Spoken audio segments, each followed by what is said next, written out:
Hello बच्चों, बहुत बहुत स्वागत है आपकी अपनी आरकेडी एजुकेशन के एक नए वीडियो में। आज के इस नए वीडियो में देखने वाले हैं निदानात्मक कक्षाओं हेतु मॉड्यूल में जारी किए गए गणित के अध्याय 1 के सभी प्रश्नों को हल करेंगे। तो मुझे उम्मीद है कि आप सभी बेहतर होंगे और मस्त होंगे और आपकी पढ़ाई भी मस्त चलती होंगी। तो चलते हैं, एक नए वीडियो को शुरू करते हैं। तो उससे पहले आप सभी से रिक्वेस्ट है कि अ, आप तक जिसने अभी तक जिसने सब्सक्राइब नहीं किया है तो वो सबसे पहले चैनल को सब्सक्राइब करें, लाइक करें और वीडियो को ज़्यादा से ज़्यादा लोगों तक शेयर करें। और ध्यान रहे कि बेल आइकन को ऑन करें ताकि इस प्रकार के आने वाले सभी वीडियो का नोटिफिकेशन आपको तुरंत मिल सके। तो चलिए हम देखते हैं अध्याय 1। तो आप सभी लोग नज़रें जमाए रखें और चैनल को जरूर सब्सक्राइब कर लें जो नए व्यूवर्स होंगे, ठीक है। तो सबसे पहले हम अध्याय 1 में संख्या पद्धति को सबसे पहले हम सॉल्व करेंगे। तो संख्या पद्धति में हम सबसे पहले देखेंगे सही विकल्प, सही विकल्प के बाद अपन खालिस्तान देखेंगे, खालिस्तान के बाद हम धीरे धीरे जो संख्याएं आएंगी उन संख्याओं को अपन यहाँ पे सॉल्व करेंगे, ठीक है। तो यहाँ सबसे पहले लिखा है बच्चों कि एक परिमेय संख्या तथा अपरिमेय संख्याओं का योग करें या फिर अंतर करें, उसका आंसर क्या होगा। तो इसमें क्या जाएगा, अपना अपरिमेय संख्या आ जाएगा। क्या जाएगा बच्चों, यहाँ पे अपरिमेय संख्या आ जाएगा, ठीक है। फिर दूसरा विकल्प लिखा है कि सभी परिमेय तथा अपरिमेय संख्याओं को एक साथ लेने पर प्राप्त संख्याओं का संग्रह क्या कहलाता है। परिमेय और अपरिमेय का का संग्रह क्या कहलाता है बच्चों, तो वो वास्तविक संख्याएं कहलाता है, ठीक है, वास्तविक संख्याएं। तो अब प्रश्न क्रमांक तीसरे में चलते हैं। तो प्रश्न क्रमांक तीसरे में क्या लिखा है कि दो परिमेय संख्याओं के बीच कितनी परिमेय संख्याएं होती है। तो दो परिमेय संख्याओं के बीच कितनी प्रकार की अपरिमेय संख्या होती है, तो क्या जाएगा बच्चों यहाँ पे अनंत परिमेय संख्या, यहाँ पे अपने को आंसर आ जाएगा, ठीक है। तो अब प्रश्न क्रमांक चौथे की ओर चलते हैं। तो प्रश्न क्रमांक चौथे में क्या लिखा है, सबसे छोटी पूर्ण संख्या कौन सी है। तो तुम्हें पता है कि सबसे छोटी पूर्ण संख्या कौन सी है, 0 हो जाएगी, ठीक है। तो ध्यान रखने का अपन जब संख्या पद्धति मतलब नंबर सिस्टम पढ़ रहे हैं तो इन सभी संख्याओं के विषय में अपने को पूर्ण नॉलेज होना चाहिए, ठीक है। तो इसमें मैंने ध्यान रखना कि मैंने इसमें लिंक में डाल दूंगा जो वीडियो मैंने जो बताया संख्या पद्धति के विषय में और वास्तविक संख्याओं के विषय में मैंने इसमें विस्तार से समझाया हूँ। तो आप सभी लोग जरूर देखिएगा, जिसमें आप संख्या पद्धति के सभी जो है इसमें दिया गया है, ठीक है। तो आप सभी लोग जरूर देखें। अब करते हैं अपन रिक्त स्थान की पूर्ति। ये दिख रहा है आप सभी को। तो इसमें लिखा है कि प्रत्येक वास्तविक संख्या के संगत रेखा पर एक खालिस्तान बिंदु होता है। तो इसमें क्या जाएगा बच्चे यहाँ पे, तो इसमें अपना आ जाएगा,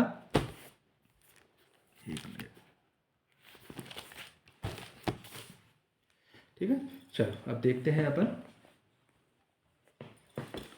पहला क्या लिखा है कि प्रत्येक वास्तविक संख्या के संगत रेखा पर एक खालिस्तान बिंदु होता है। तो क्या जाएगा अपना इसमें अद्वितीय आ जाएगा। क्या जाएगा इसमें, अद्वितीय लिख देता हूं मैं इसमें, अद्वितीय बिंदु होता है, ठीक है। अब दूसरा खालिस्तान की ओर चलते हैं अपन, एक मिनट।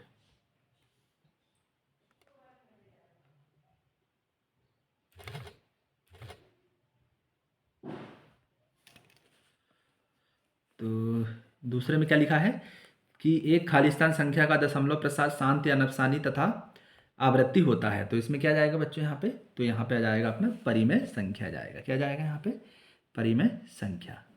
तो खालिस्तान में लिखना बच्चों यहाँ पे है ना परिमेय संख्या, अपने यहाँ पे आंसर आ जाएगा, ठीक है। ये इस तरीके से यहाँ पे दिखेगा, ठीक है। चलो अब दूसरा क्या लिखा है, एक अपरिमेय संख्या का दशमलव प्रसार खालिस्तान होता है। तो क्या होता है, अनवसानी आवृत्ति। यहाँ पे आ जाएगा अनवसानी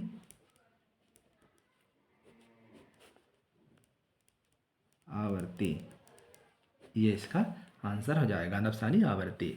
तो इसमें आप लिखा है 100 की घात 1/2 और पूरे की घात कितने हैं, 2 है। तो ये 2 से 2 कट जाएगा, बचे कितना अपने पास 100। तो यहाँ पे कितना आ जाएगा बच्चों, यहाँ पे आ जाएगा अपना 100, ठीक है। अब इसमें पाई पाई एक खालिस्तान संख्या है। पाई एक क्या है, तुम्हें पता है, अपरिमेय संख्या है। ध्यान रखना, एक वीडियो मैंने बनाया हूँ परिमेय अपरिमेय पूर्ण संख्या परिमेय संख्या सभी के विषय में मैंने बनाया हूँ। तो सभी लोग वहाँ पे उस वीडियो को जरूर देखें। मैं डिस्क्रिप्शन पे वो वीडियो की लिंक यहाँ पे डाल दूंगा, ठीक है। अपरिमेय संख्या यहाँ पे अपना आंसर आ जाएगा, ठीक है। अब चलते हैं अपन अगले प्रश्न पर।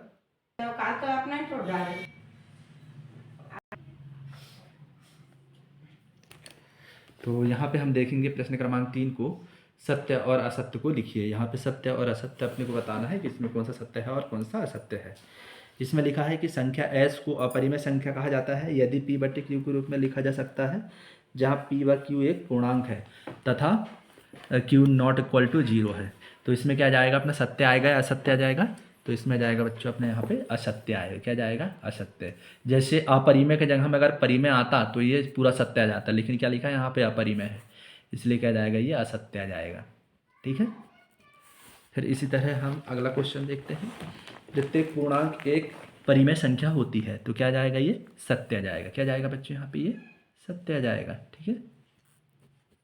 अब क्या लिखा है, प्रत्येक अपरिमेय संख्या एक वास्तविक संख्या है, तो ये सत्य है, क्योंकि परिमेय और अपरिमेय संख्याओं का संग्रह क्या कहलाता है, अपना वास्तविक संख्या कहलाता है। इसने अपरिमेय बोला है, कोई दिक्कत तो नहीं, तो ये भी क्या जाएगा, अपना सत्य आ जाएगा। अब प्रत्येक परिमेय संख्या एक पूर्ण संख्या है, क्या ये सत्य है असत्य है, तो ये क्या जाएगा, अपना असत्य आ जाएगा। चौथा क्या जाएगा, असत्य आ जाएगा। ठीक है। अब प्रश्न क्रमांक 5वां देखते हैं। प्राकृत संख्या एक पूर्ण संख्या है, जितनी भी जो प्राकृत संख्या है क्या वो पूर्ण संख्या में आती है, तो वो सही है, तो क्या जाएगा, अपना सत्य आ जाएगा। यहाँ पे आ जाएगा अपना सत्य। करणी ए में प्रयुक्त प्रत्येक करणी को करणी चिन्ह कहा जाता है, ये सही है। इसको क्या बोलते हैं, करणी बोलते हैं, तो ये क्या जाएगा, अपना सत्य आ जाएगा। ठीक है। इस तरीके से अपने को यहाँ पे करना है। चलो हम आगे करते हैं, प्रश्न क्रमांक 4 की ओर चलते हैं। तो सबसे पहले सभी लोग चैनल को जरूर सब्सक्राइब करें और वीडियो को लाइक करते हुए चलना है। ठीक है। ये आवृत्ति है नहीं, आवृत्ति है बेटा। ठीक है। चलो हम करते हैं अगला वीडियो, वो अगला प्रश्न करते हैं। तो इसमें लिखा है, इसमें एक परिमेय संख्या का दशमलव प्रसार किस प्रकार का होता है, तो शांत, अनवसानी तथा आवर्ती, ये इसका आंसर है। ठीक है। अब प्रश्न क्रमांक दूसरे की ओर चलते हैं। ऐसी संख्या जिसे p बटे q के रूप में व्यक्त नहीं किया जा सकता, जहां p और q पूर्णांक तथा q नॉट इक्वल टू है, तो वह क्या कहलाती है, अपरिमेय संख्या कहलाती है। अब प्रश्न क्रमांक 1/7 का दशमलव प्रसार किस प्रकार का है, तो वह अनवसानी आवर्ती। ठीक है। 1/7 और 2/7 के बीच में एक अपरिमेय संख्या लिखना है, तो कौन सी आ जाएगी बच्चों यहाँ पे, 0.15015000, जिस तरीके से ये बढ़ते हुए चली जाएगी, तो ये इतना लिख भी लोगे तो कोई दिक्कत नहीं इसमें। ठीक है। अब दूसरा देखेंगे अपन, एक की घात 0 का मान कितना होता है, 1 होता है। तो यहाँ पे ध्यान रखना, किसी भी संख्या की जो घात अगर 0 रहे तो उसका कितनी बड़ी संख्या रहे, अगर उसकी घात 0 रहती है तो वो कितना आता है, अपना 0 ही, वो सॉरी 1 आता है। कितना आता है आंसर, 1 आता है, तो 1 लिख लेना आप सभी लोग। अब दूसरा देखते हैं, प्रश्न क्रमांक 6 की ओर चलते हैं।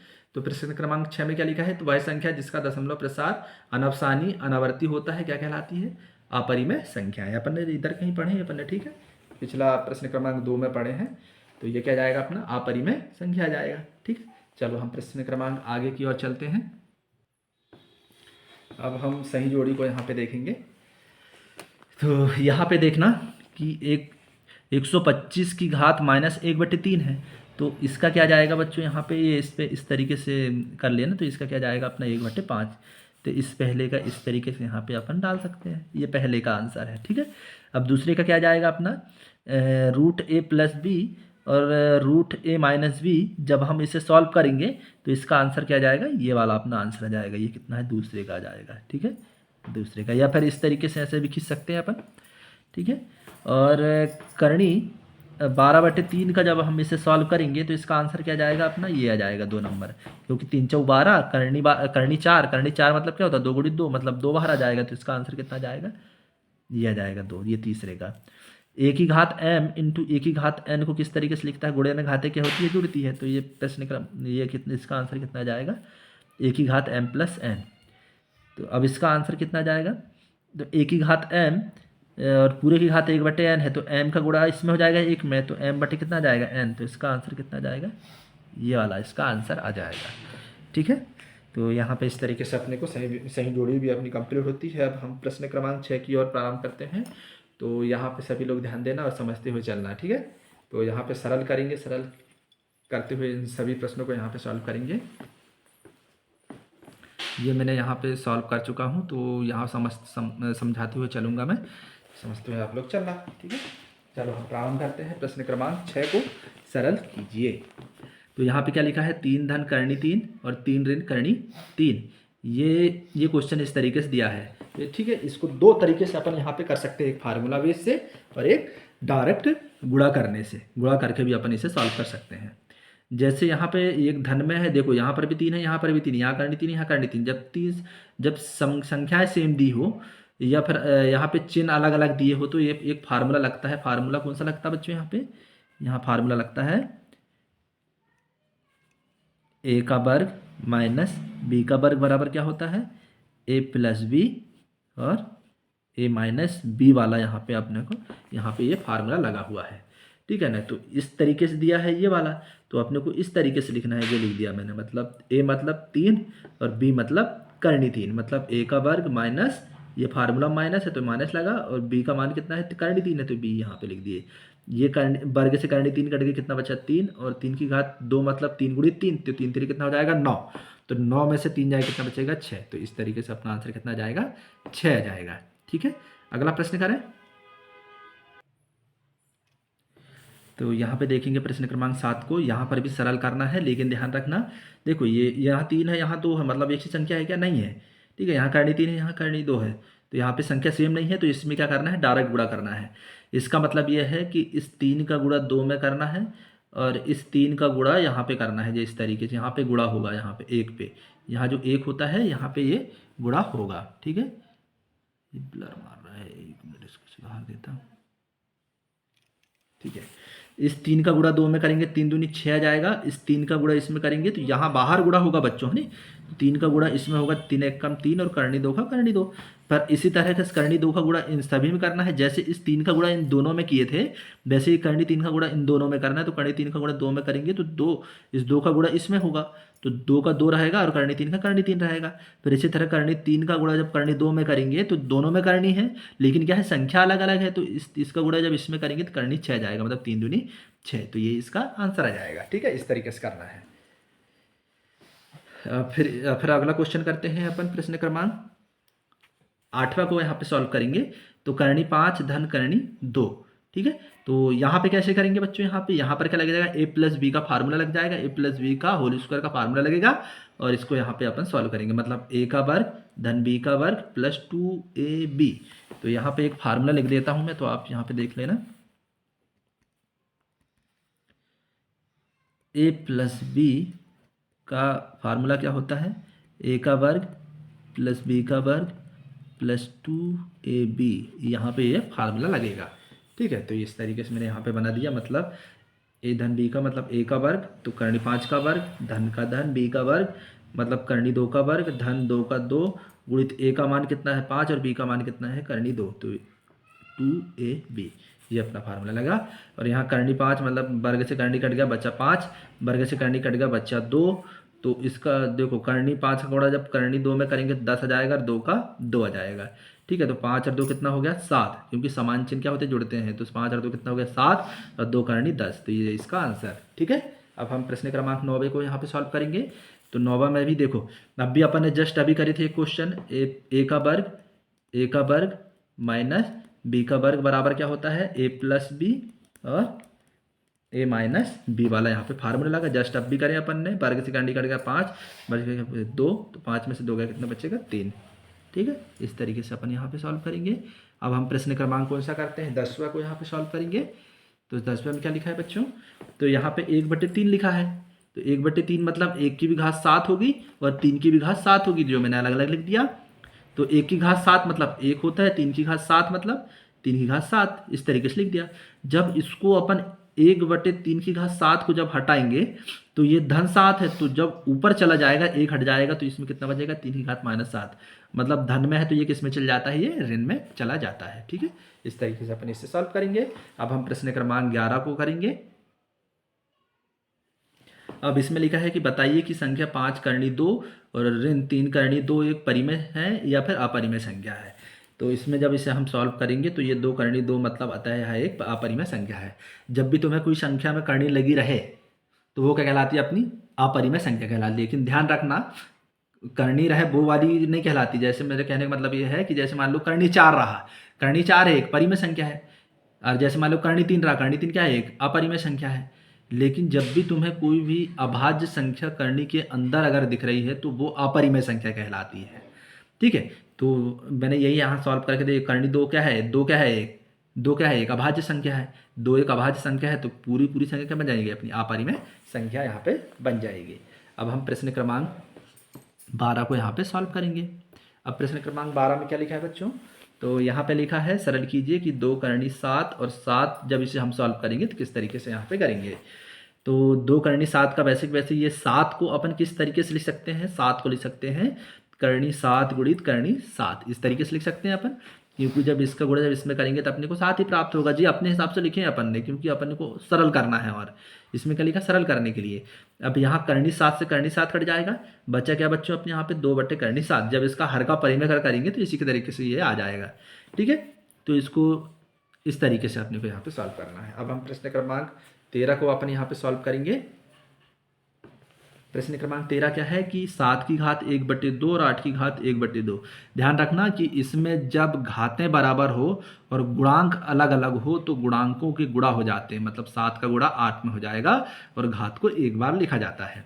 तो मैंने क्या किया, इस तरीके से यहाँ पे लिखा इसको, 7 की घात 1/2 इंटू मतलब गुणा, और 8 की घात 1/2। तो मैंने क्या किया, जब घातें बराबर हो तो इनके गुणांक के गुणा हो जाता है, मतलब 7 का गुणा 8 मतलब 7 या 56, और टोटल घात कितनी है 1/2, तो इसका ये आंसर आ जाएगा। ठीक है, अब हम अगला क्वेश्चन करते हैं, प्रश्न क्रमांक 14।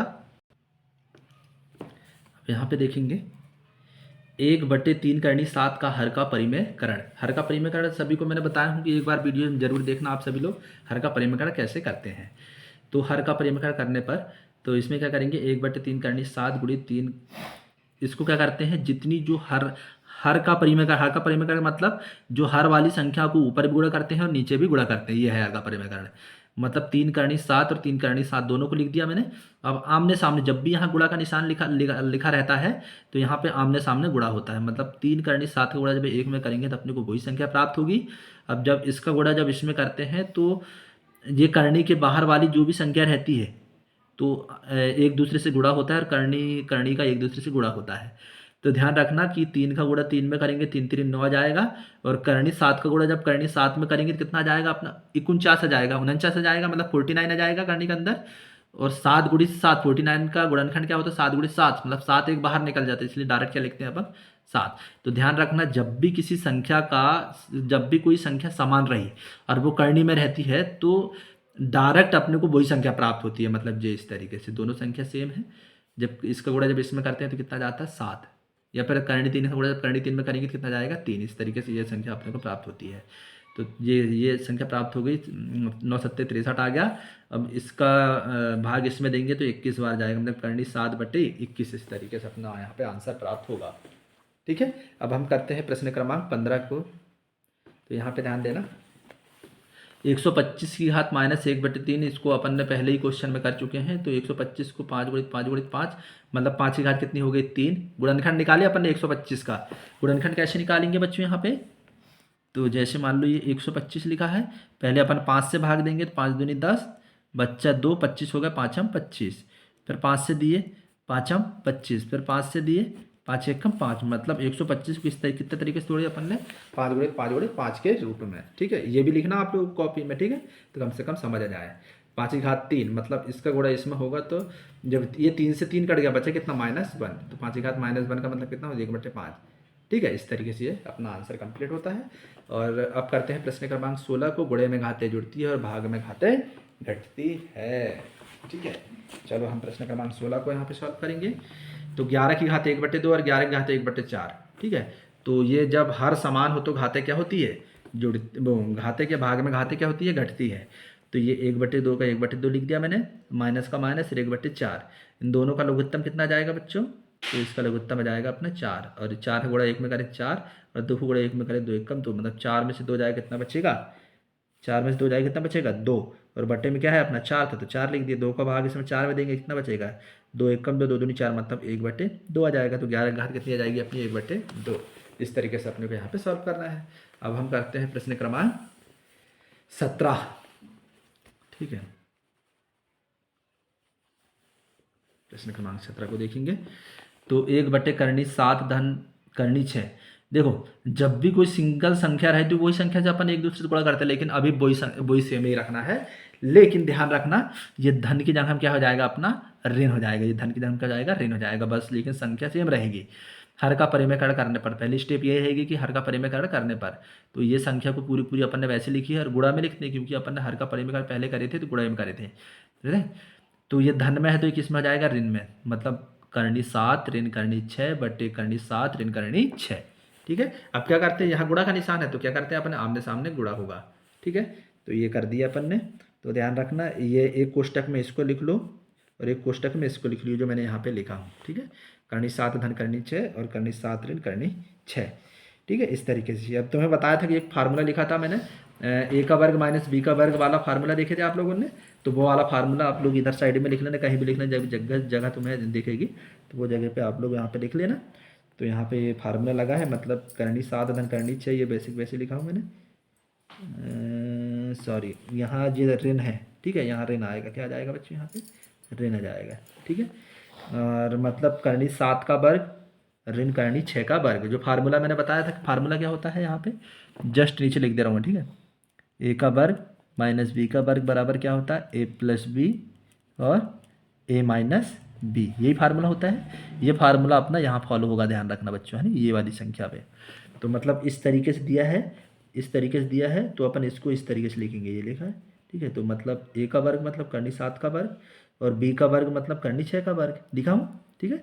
अब आगे करते हैं अपन, अगला क्या लिखा है, अब आ जाएगा अपना करनी 7 धन करनी 6, नहीं यार, ये क्या जाएगा, ऋण, मैंने गलत कर दिया हूँ, यहाँ पे ऋण आएगा, क्या आ जाएगा, ऋण, यहाँ पे ऋण आएगा बच्चों, है, क्योंकि धन में था इसलिए ऊपर क्या जाएगा, ऋण में आ जाएगा। तो यहाँ पर भी क्या जाएगा अपना, ऋण आ जाएगा, ठीक है। तो 7 में से 6 जाए कितना बचेगा, 1, या फिर इस तरीके से करनी 7 ऋण करनी 6, इस तरीके से अपना आंसर आ जाएगा, ठीक है। अब हम करते हैं प्रश्न क्रमांक 18। अब यहाँ पे क्या लिखा है, 7 व 11 का एलसीएम निकालना है अपने को, सॉरी, परिमेय संख्या 5/7 और 9 के बीच में 3 अलग अलग परिमेय संख्या निकालना है। अब परिमेय संख्या मैंने जी दूसरा टाइप से दिया हूँ और एक और क्वेश्चन में दूसरा टाइप से दिया हूँ। आप लोगों को जो पसंद होगा वो उस तरीके से आप परिमेय संख्या निकाल सकते हैं। मैंने लिखा कि 7 और 11 का क्या ले लिया मैंने, पहले एलसीएम ले लिया, 11 और 7 का एलसीएम कितना होगा, 77, मतलब 7 का गुणा 11 में करेंगे तो कितना जाएगा अपना 77।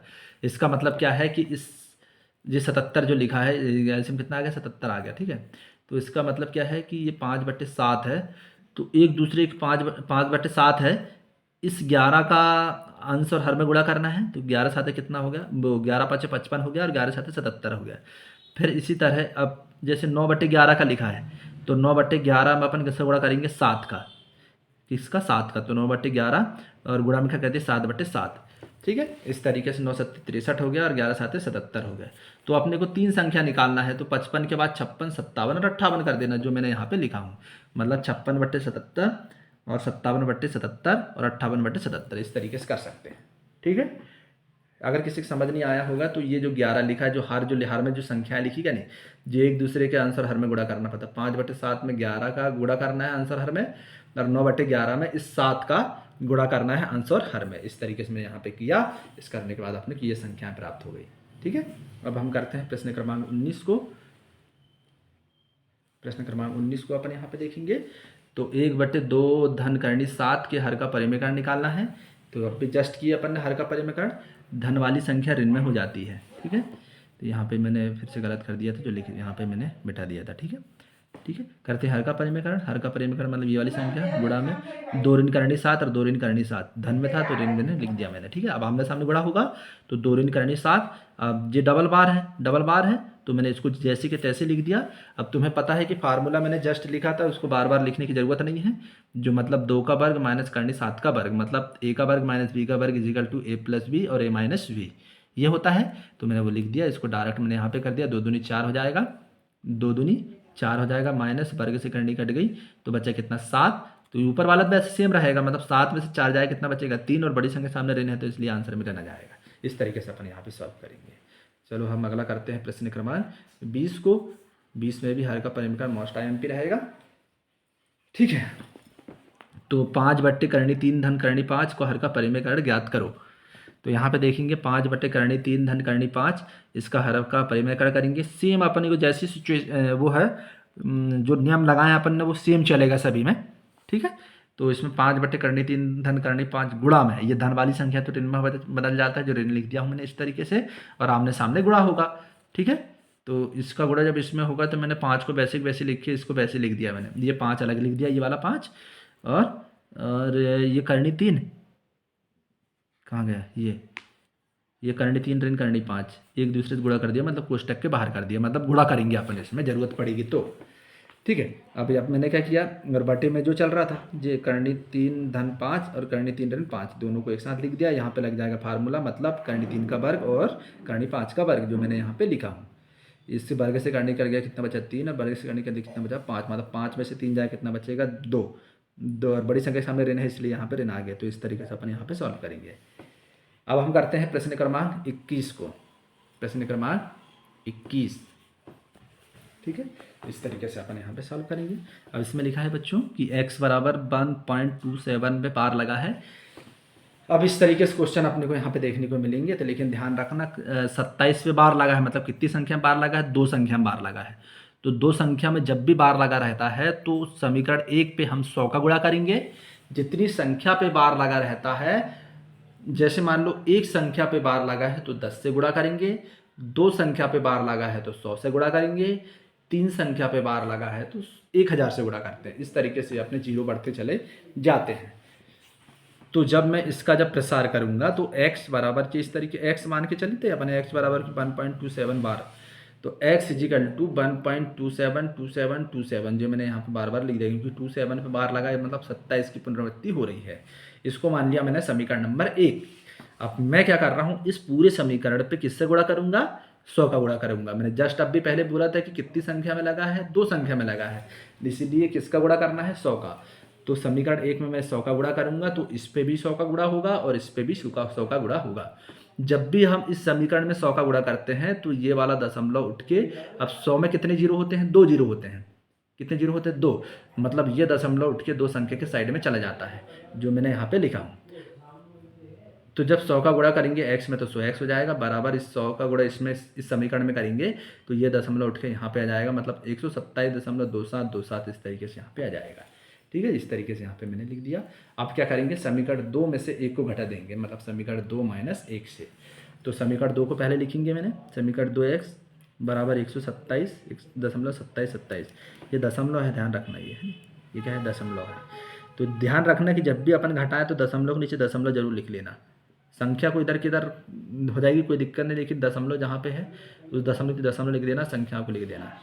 मतलब x बराबर 127.2727 और 1.2727। इसको जब घटाएंगे तो 7 में 7 गया, पूरा टोटल 0 हो जाएगा, और 7 में से 1 जाएगा कितना बचेगा, 6, 2 का 2, 1 का 1। 100x में से 1x जाए कितना बचेगा, 99x बचेगा। तो जब गुणा में है तो ये किस में चला जाएगा, भाग में, तो 126 बटे कितना जाएगा, 99, ये अपना आंसर आ जाएगा, ठीक है। इस तरीके से अपने करना है। अगला करते हैं प्रश्न क्रमांक 22 को। चलो अब हम करते हैं प्रश्न क्रमांक 22 को। 1 और 2 के बीच 5 परिमेय संख्या निकालना है। तो ये वाली जो विधि है ना बेटा, सबसे सरल विधि कहलाती है ये, ठीक है, और आसान पड़ती है, ये ध्यान रखना। तो मैंने क्या किया, इसने यहाँ पे 5 बोला तो मैंने क्या कर दिया, 5 धन 1 कर दिया। 4 बोलता तो 4 धन 1 करते, 3 बोलता तो 3 धन 1 करते, 8 बोलते तो 8 धन 1 करते। तो मैंने क्या, यहाँ 5 बोला इसलिए 5 धन 1 किया, तो टोटल कितना आ गया अपने पास, 6। अब जैसे मान लो ये 1 लिखा है तो 1 मैंने यहाँ पे लिखा और 1 के बटे में 1 लिख दिया, मतलब 1 बटे 1। अब गुणा में क्या करना है अपने को, जो 6 जो आया है इसको अंश में भी गुणा करना है और नीचे हर में भी गुणा करना है, तो टोटल 6 बटे 6 आया। लिखना बस, काटना पीटना नहीं, ये ध्यान रखना। अब दूसरी संख्या है अपने पास 2, ये मैंने 2 को यहाँ पे लिख दिया, और 2 को मैं परिमेय संख्या के रूप में लिखना, मतलब 2 के बटे में 1 लिख सकता हूँ, मतलब 2 बटे 1। अब अंश और हर में किससे गुणा करना है, 6 का, मतलब गुणा 6 और गुणा 6, एक दूसरे से गुणा कर दो, 6 दूनी 12, 6 कम 6, ये आ गया, मतलब 6 बटे 6 और 12 बटे 6 के बीच में अपने कितनी परिमेय संख्या निकालना है, तो 5 परिमेय संख्या निकालना है। तो मैंने क्या कर दिया, इस पूरे को 6 बटे 6 लिख दिया लास्ट में, और एक तरफ लिख दिया मैंने 12 बटे 6, जे वाले 6 को पहले लिख दिया, क्योंकि इसको पहले निकाला तो पहले लिखा, बाद में लिखा तो बाद में निकाला तो बाद में लिख दिया। और इनके बीच में 5 निकालना संख्या है, मतलब 6 के बाद कितना जाएगा, 7, 7 के बाद 8, 9, 10, 11, जिस तरीके से संख्या निकली बाद में कितने ही 12, मतलब 6 बटे 6 मतलब 1, और 12/6 मतलब 2, मतलब 1 और 2 के बीच में कितनी परिमेय संख्या निकालना था अपने को? 5, जो मैंने यहाँ पे निकाल दिया। और सबके बटे नीचे 6 लिखना, ध्यान रखना, जो 6 है ना दोनों में 6 ही लिखना, नीचे 6 ही रहेगा। मतलब 7, 8, 9, 10 और 11, तो आंसर कितना जाएगा? 7/8, ये 7/6, 8/6, 9/6, 10/6 और 11/6। अपने 5 निकालना तो 5 निकल गई। ठीक है, सरल आई। ठीक है, अब करते हैं प्रश्न क्रमांक 23 को। इसमें बैसेज करना है अपने को, जैसे अभी जस्ट किए थे जी। 6/6 धन 1 कितना जाएगा? 7, क्योंकि 6 बोला तो 6 धन 1 मैंने जस्ट बताया था, 7 आ गया। तो आप क्या करेंगे? 7/9, तो 7/9 को पहले लिखा मैंने। ठीक है, अब क्या करना है? ये 7 का अंश में भी गुणा करना है और हर में भी गुणा करना है। अंश मतलब ऊपर वाला, हर मतलब नीचे वाला। 37 7 9 63, ये आ गया, मतलब पहली संख्या आ गई है। अब दूसरी संख्या कहती है अपनी 8/9 है, तो 8/9 लिख दिया और अंश और हर में गुणा कर दिया मैंने, तो 7 8 56, 7 9 63। ठीक है, 49/63 का मतलब कितना होता है? 7/9, और 56/63 का मतलब 8/9, मतलब इन्हीं के बीच में अपने को ये संख्या निकालना, जो मैंने इस तरीके से यहाँ पे लिख दिया। दिख रहा है आप सभी को ये? ठीक है, ये 49/63 और 56/63 के बीच में कितनी संख्या निकालना था अपने को? 6। तो 1 2 3 4, 1 2 3 4 5 और 6 संख्या निकल गई। तो यही संख्या, जो कोष्टक वाली जो संख्या बनाओ, इसी संख्या को बाहर लिख दो, अतः इतनी जो संख्याएं अपने को यहाँ पे प्राप्त होती है। ठीक है, अब हम करते हैं प्रश्न क्रमांक सेकंड, लास्ट। ठीक है, तो जिसने सब्सक्राइब नहीं किया है वो सबसे पहले चैनल को जरूर सब्सक्राइब करें, लाइक करें और वीडियो को शेयर करें। ठीक है, तो मज़ा आ रहा है। अब हम करते हैं प्रश्न क्रमांक 24 को। मैंने जस्ट बताया था, इसके पहले वाला ये क्वेश्चन बताया था मैंने। ठीक है, ये जर्मन वैसे ही चीज़ है। x बराबर 0.235, तो कितनी संख्या में बार लगा है? तो 2 संख्या में। तो कितनी संख्या से गुणा करना है बच्चों अपने को? तो 100 से अपने को यहाँ पे गुणा करना है। और जितनी संख्या पे बार लगा है उतनी संख्या की क्या होती है? पुनरावृत्ति होती है। तो मैंने क्या किया, इसको x बराबर 0.2 का 2 लिखा। ये 35 वर्ष की पुनरावृत्ति करना है, केवल 235 की मत कर देना, जितने बार लगा उसकी पुनरावृत्ति होती है। 35 35 35, इस तरीके से समीकरण नंबर 1 बन जाता है। और समीकरण 1 से किसका गुणा करना है? 100 का गुणा करना, मतलब 1 में। तो इसका 100 का गुणा करूंगा तो 100x हो जाएगा। इसका गुणा जब इसमें करूंगा, 100 का जब गुणा करेंगे तो ये दशमलव उठ के, ये वाला दशमलव उठ के 2 संख्या के साइड में चला जाएगा, जो मैं इस तरीके से मैं यहाँ पे लिखा हूँ। तो अब क्या करेंगे? समीकरण 2 - 1 से।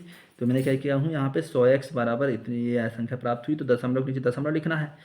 ठीक है, तो 100x में से ये गए 99x, जब इसको घटाएंगे तो 23.300, तो मतलब इसको लिखेंगे कोई दिक्कत नहीं, मतलब 23.3 आ जाएगा इसका। तो गुणा वाली संख्या इसमें जाती है भाग में। जब इसको यहाँ पे करेंगे तो ये दशमलव का 1, मतलब दशमलव का कितना, एक संख्या के बाद दशमलव है, कितना आ जाएगा यहाँ पे? 0 आ जाएगा। ठीक है, इस तरीके से अपने को यहाँ पे सॉल्व करना है। सॉरी, यहाँ पे कितना आ जाएगा? 1 और 9 आ जाएगा। ठीक है, 990। इस तरीके से ये अपना आंसर प्राप्त होता है। अब हम प्रश्न क्रमांक करते हैं सबसे लास्ट वाला क्वेश्चन, ये। ठीक है, अब यहाँ पे ये बोला है कि 1/17 के दशमलव प्रसार में अंकों की पुनरावृत्ति खंड में अंकों की अधिकतम संख्या क्या हो सकती है? अपने उत्तर की जांच करने के लिए विभाजन क्रिया को करिए। तो 1/7 को जब हमने सॉल्व करे तो इस तरीके से यहाँ पे आ रहा है, और इतनी जितनी संख्या पे बार लगा है उस संख्या की पुनरावृत्ति फिर से होगी, और यह है इसका मतलब। ठीक है, अतः पुनरावृत्ति खंड में अंकों की अधिकतम संख्या कितनी है? 16 है। तो इसको जब गिनेंगे तो यहाँ कितनी संख्या आ जाएगी? 16। तो ये अपना आंसर आ जाएगा। ठीक है बच्चों, तो सभी लोग चैनल को जरूर सब्सक्राइब करें, लाइक करें और वीडियो को ज़्यादा से ज़्यादा लोगों तक शेयर करना है। ठीक है, तो अब हम अगला जो करेंगे, अध्याय 2 को करेंगे, तो वो अगले दिन अपन यहाँ पे सॉल्व करेंगे। तो आप सभी लोग अपनी निदानात्मक मॉड्यूल को यहाँ पे सॉल्व कर लेंगे। ठीक है, चलो ठीक है बच्चों, नमस्कार, जय हिंद, जय जवाहर।